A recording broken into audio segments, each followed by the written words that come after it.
So normally when a friend calls and says, can we meet for coffee, we don't tend to think too much about the content of that conversation. And I really didn't until I saw my friend do a wheelie at 90 miles an hour coming into a parking lot where he put his car into an embankment and stormed out of the car and was slamming the door and all of that. And I knew in that moment, this was not going to be a conversation about the philosophical nature of man. There was something else brewing here. Now that was reinforced by the fact that when he sat down next to me, he grabbed my sandwich, took a bite out of it, and threw it up in the air. To which, as I'm watching my sandwich ascend into the heavens, a red-tailed hawk kind of flew by, took it, flew off into the skies, and I'm going, well, that hawk is probably thinking, I'm going to have a fun time trying to explain how this happened.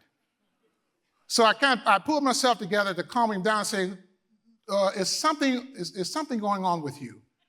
To which he said, they don't make people like they used to. So I said, I need context. Are we talking, pre-Jurassic period? Or what are you talking about here? He said, I don't understand the people that I work with. I don't understand this workforce that I'm supposed to lead. And I said, well, that's quite understandable because a number of folks don't understand what's going on. But what you find is that you, my friend, are the centerpiece and a phenomenon that's rarely been seen in terms of workplace history.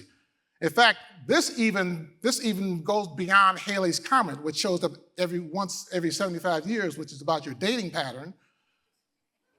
But we've never seen anything like this before.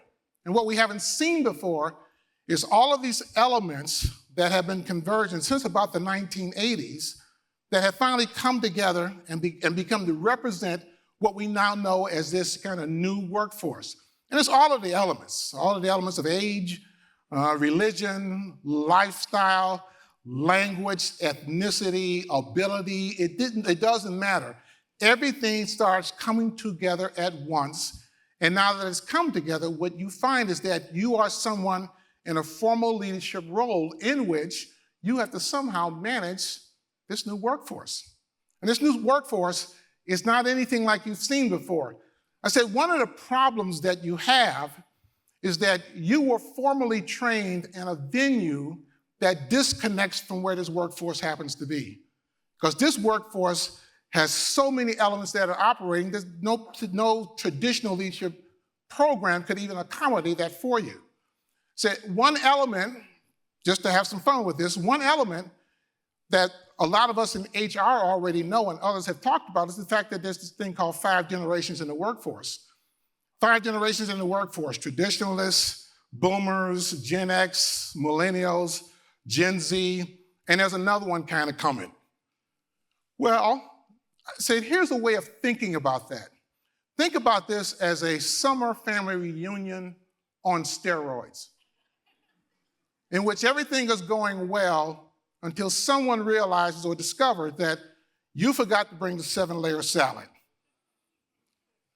Upon that realization, everybody moves to their own family camps to start talking about members of the family in ways that they hadn't talked about before. And your role, my friend, your role is to facilitate the convergence of that family back to the picnic table to resolve some kind of issue.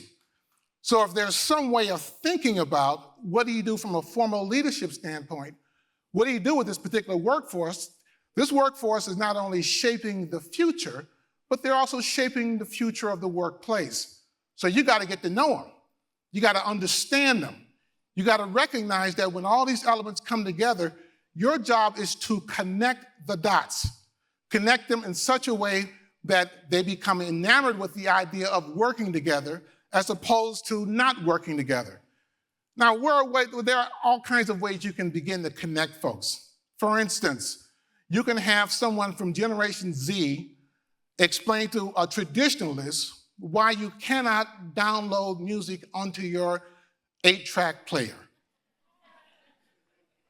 You can have a traditionalist have a conversation with Generation Z because you're going to have to resuscitate that person after you talk to them about the fact that as a kid growing up, you watched black and white entertainment on a 10-inch screen on 3 channels that went off at midnight. And the only remote in the family was the child closest to the television, whose job it was to turn the channel. You got to resuscitate that person when they hear that. Or how about the Gen X person who can say to the millennial person, now you need to understand that when we tried to access the internet, we had to wait for a dial tone and watch that person kind of fall out. So there are ways in which this thing can be connected, but the idea is to make absolutely certain that what you are doing going forward is looking for ways to connect this workforce, because where Haley's comment might show up again, this workforce is going to remain visible for a long time. And you know what? It's not just my opinion that I'm giving you. I mean, all kinds of folks have been researching this. 2 minutes remaining. The folks at McKinley will be the first to tell you, well, if you recognize that if you want to increase your financial revenue, you got to connect this workforce. Or the folks at Deloitte will say, well, if you want to increase your innovation, you got to connect this workforce. The folks at Cloverpop have already said that if you want to decrease the amount of time you're in a meeting but increase productivity, you got to connect this workforce. My good friend, Dr. Linda Hagan at Aquinas College will be the first to tell you, you got to find a way to communicate with these individuals as well. So it's not just about this notion of, I don't like what I see. You have to get in there and not only like it, embrace it, and ask yourself, what's the best way to make this possible? So you start by sitting down and having conversations with individuals about how you begin to make this happen. And oftentimes that's tough because you're trying to go against the grain of how you were trained as a leader.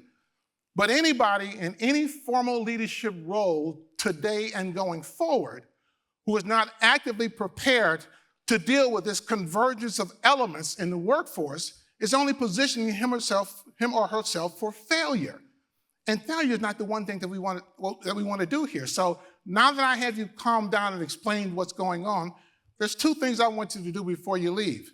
One of the things I want you to do is to make sure you get back into that workforce and you apologize to them for having narrow eyes and blurred vision so that you could not see them for who they are, and ask the questions that are designed to do that. But before you do that, the other thing I want you to do is you need to buy me another sandwich. Thank you.